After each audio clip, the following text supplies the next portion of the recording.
Renjana, sebuah cerpen karya Dwi Cipta.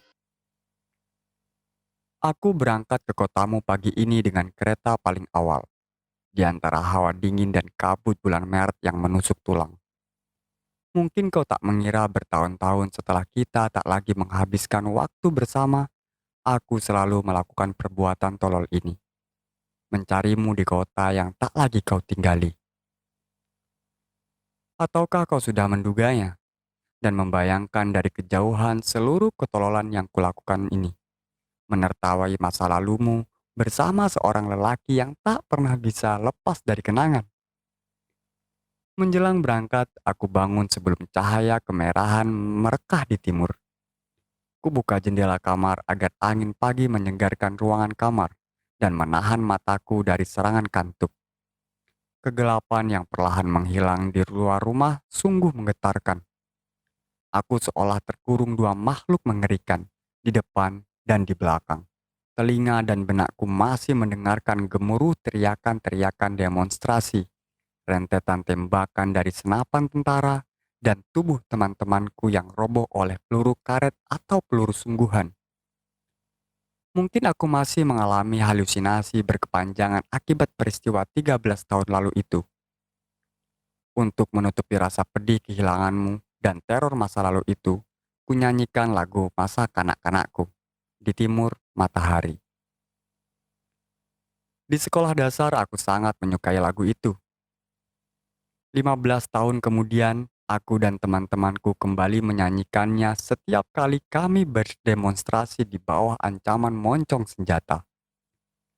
Ingatkah engkau kalau di masa-masa awal demonstrasi itu kita bertemu, saat orang-orang berseragam itu menghalau demonstran dan kau yang sedang dalam perjalanan pulang dari kampus hampir saja dipukul oleh mereka? Lengan kananku memar akibat menangkis pukulan mereka. Sedangkan kau, yang terus gemetar tanpa bisa mengeluarkan sepatah kata pun, membiarkan tubuhmu terseret tangan kiriku yang mencari jalan di tengah kekacauan itu. Tak kusangka, kalau ternyata dirimulah orang yang gantian menyelamatkan aku ketika kaki tangan penguasa itu hendak menghabisiku lewat daftar mahasiswa yang harus diamankan begitu demonstrasi tak bisa lagi dikendalikan oleh ancaman senapan. Kau akan bangkit dari ilusimu sayangku. Semuanya telah selesai. Tak ada lagi orang yang akan menculikmu. Aku ingin kembali mendengarmu bercerita tentang film-film yang kau tonton atau melihatmu berlatih menulis skenario film. Paling tidak, kita bisa menyusuri pantai di sore hari sampai lewat senja. Bukankah di pantai itu kau sering berkata bahwa esok, begitu matahari terbit, kau akan berjalan ke timur menyambut matahari baru? Gerbong kereta ini memang membawaku ke arah timur, namun bukan menyongsong matahari. Ia menyongsong kotamu, ataukah menyongsong masa laluku. Di kereta aku benar-benar merasa menjadi orang lain. Sebagian di antara mereka adalah para pekerja kantor dan mahasiswa. Hanya satu dua yang berpakaian lusuh. Sementara aku, dengan celana jeans dan berkaos, memeluk tas ransel, tenggelam dalam pemandangan sawah di sebelah kiriku.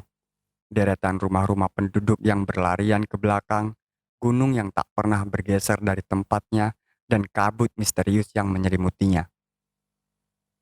Di tengah deretan penumpang anonim ini, sering kubayangkan dirimu terselip di sebuah bangku di sudut dekat sambungan gerbong, menatap kabut pagi yang masih mengambang dan bayangan gunung berwarna biru kelabu. Kau menatapku terkejut, sementara aku segera menyongsongmu dengan pertanyaan-pertanyaan konyol. Kenapa kau sendirian saja di situ? Kemana saja kau selama ini? Apakah kau juga akan pulang kembali ke kotamu? Kenapa kau tak memanggil dan memintaku duduk di sampingmu? Bukankah setiap kita melakukan perjalanan dengan kereta, kau selalu memintaku bercerita tentang rapat-rapat rahasia, para pengkhianat yang menukar perjuangan teman-temanku dengan keselamatan nyawa mereka, orang yang selalu membutuhkan kemana aku pergi, dan kenapa kita bisa saling jatuh cinta sebegitu dahsyatnya di tengah ketidakmenentuan itu. Semua ketololan ini hanya bisa dilakukan oleh seorang lelaki penghayal yang tak lagi mempercayai hari esok. Bagaimana tidak? Dalam 1 tahun, hampir setiap bulan aku melakukan perjalanan bolak-balik selama 2,5 jam, hanya untuk mencari sesuatu yang tak bisa kutemukan sampai kapanpun. Apakah aku harus berbohong pada diriku sendiri bahwa aku tak bisa melupakanmu? Bahwa bayanganmu selalu mengikuti setiap adegan film yang kutonton? Bahwa tatapan matamu yang teduh bermain di antara halaman buku yang sedang kubaca? Bertahun-tahun setelah kau pergi, setelah demonstrasi mahasiswa yang heroik itu telah berlalu, setelah kusaksikan tumbangnya harapan-harapanku pada negeri ini, aku berpikir bagaimana akan kutulis skenario film tentang perjalanan kereta sepanjang 2,5 jam ini.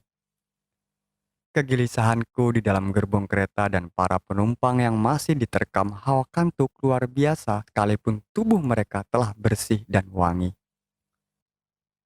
Sungguh, aku membayangkan sebuah film dengan bagian awal seorang laki-laki yang berlarian tergesa ke loket stasiun karena hampir berangkat. Kakinya hampir terpeleset ketika memasuki gerbong yang mulai bergerak perlahan. Perjalanan demi perjalanan tanpa suara, hanya gerakan mata, langkah kaki, dan lanskap-lanskap yang berbicara dengan bahasa mereka sendiri. Begitu turun dari kereta dan menjejakkan kaki di stasiun kotamu, mata lelaki itu akan bergerak memutari seluruh stasiun, menatap ratusan orang yang bergegas ke pintu keluar, para petugas kereta api yang sibuk, para calon penumpang yang sedang menunggu pemberangkatan, dan para pengemis yang mulai berkeliaran di antara para penumpang. Kau tentu belum lupa undak-undakan yang biasanya dilewati para penumpang begitu turun dari kereta itu, bukan? Disitulah terakhir kali kita duduk berdua dengan tubuh berhimpitan pada suatu sore. 1 tahun setelah aku keluar dari klinik rehabilitasi jiwa, ketika suara-suara mengancam dalam benakku mulai mereda. Rasa-rasanya saat itu kita sedang memainkan adegan film menyedihkan senja itu. Seorang perempuan dengan mata bening dan pipi cembung, mulut kecil dan bibir tipis, tengah berada di simpang jalan perpisahan dengan seorang lelaki bodoh yang telah kehilangan banyak harapan pada kehidupan yang diarunginya. Aku membelai rambutmu yang panjang, menghapus air matamu dengan penuh kelembutan, sampai-sampai tak sadar bahwa kita telah menjadi tontonan orang-orang di dalam stasiun. Setelah ini mungkin kita tak bisa lagi bertemu. Ayahku tak pernah bisa memaafkanmu atas apa yang telah kau lakukan bersama teman-temanmu. Ia menganggap dirimu dan teman-temanmu adalah perusuh dan generasi tak tahu diri. Katamu sembari memandang lekat ke dalam kedua biji mataku. Kau tak mau mengambil pilihan lain. Aku tak bisa meninggalkan ayahku. Kalau aku memilihmu, dia akan mengambil pilihan yang mungkin membuatku menyesal seumur hidup. Ujarmu dengan tenggorokan turun naik. Kini, bertahun-tahun setelah peristiwa itu lewat, aku tak bisa membedakan apakah kita sedang berpura-pura memerankan sebuah adegan menyedihkan dalam film, ataukah tengah mengalami sesuatu yang benar-benar nyata, sebuah mimpi buruk yang tengah bersiap menerkam kedamaian hidupku. Warna langit sore begitu lembut, dan angin tajam yang menyisir kulitku saat itu seperti mengiris kenyataan pahit dan menghidangkannya padaku. Apakah hidup harus sepahit dan sesunyi ini? Masih kuingat jelas pesan ayahmu lewat telepon genggamku yang ia kirimkan tanpa sepengetahuanmu. Aku tak sudi memiliki menantu pemberontak dan berjiwa rusak sepertimu. Jauhi anakku. Tak layak keluarga kami memiliki menantu yang mengidap sakit jiwa sepertimu. Dan kau, di ujung percakapan di undak-undakan lantai stasiun itu, memelukku untuk terakhir kalinya. Sebelum kereta berangkat ke kotaku, aku juga berlaku bodoh karena mencintaimu, katamu. Kini, begitu kakiku telah menyentuh stasiun kereta di kotamu, semua peristiwa yang mengikat kita berdua di masa lalu seperti hadir kembali dengan warna yang baru. Keluar dari stasiun kereta, aku menatap wajah kotamu yang sangat sibuk, ragu apakah harus berjalan kaki atau naik bis kota. Kau selalu tak bisa menikmati waktu setiap naik bis kota. Lebih baik jalan kaki daripada melihatmu selalu resah di dalam bis. Katamu setiap kali kita turun dari kereta dan akan naik bis.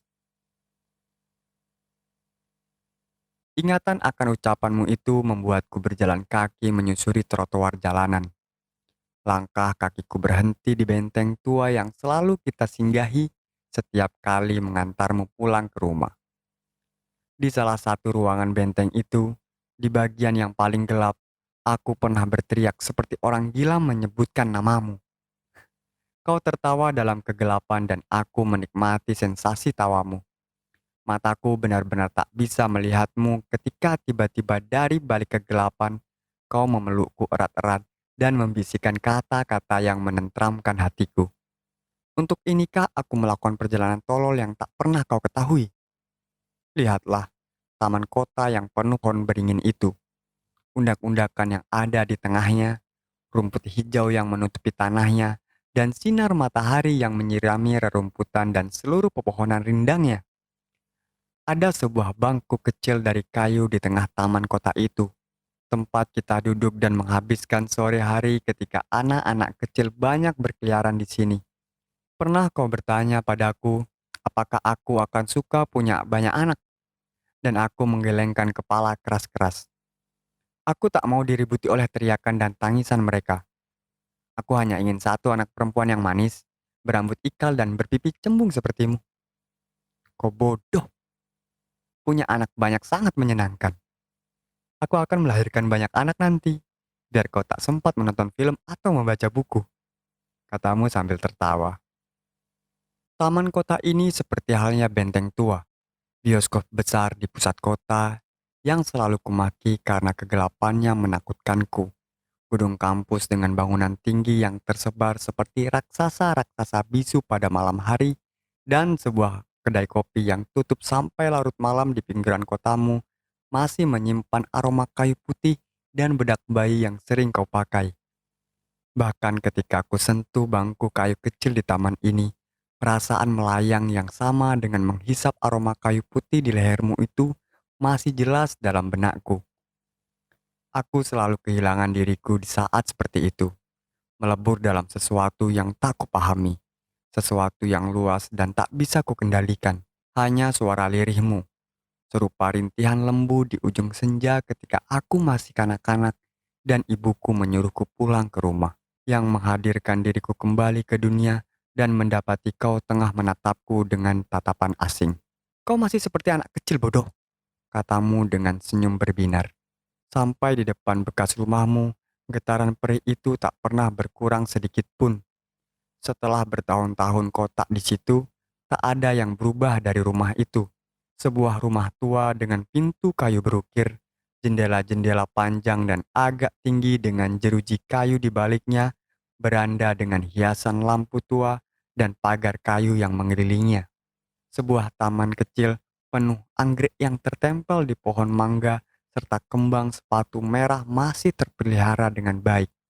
Kemurungan ganjil mengalir tak terbendung dalam diriku, melahirkan rasa sesal tak berkesudahan.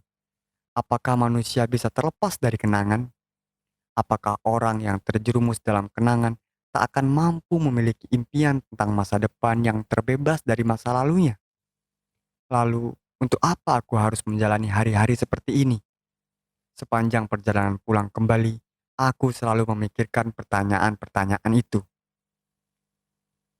Yogyakarta akhir 2008 sampai akhir September 2011.